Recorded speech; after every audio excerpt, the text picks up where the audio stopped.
லட்சக்கணக்கான குடும்பங்கள், கோடிக்கணக்கான கனவுகள். தமிழ்நாடு அரசு ஒவ்வொரு குடும்பத்திடமும் கேட்கின்றது, உங்க கனவை சொல்லுங்க.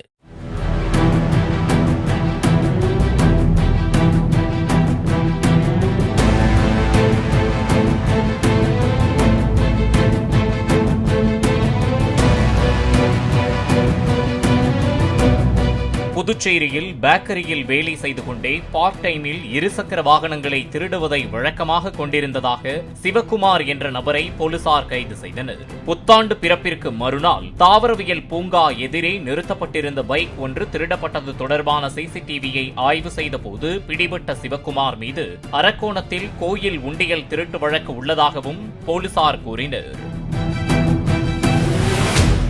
லட்சக்கணக்கான குடும்பங்கள், கோடிக்கணக்கான கனவுகள். தமிழ்நாடு அரசு ஒவ்வொரு குடும்பத்திடமும் கேட்கின்றது, உங்க கனவை சொல்லுங்க. பிளே ஸ்டோர் மற்றும் ஆப் ஸ்டோரில் இருந்து பாலிமர் செயலியை QR கோடு மூலம் பதிவிறக்கம் செய்யுங்கள். செய்திகளை உடனுக்குடன் பெறுங்கள்.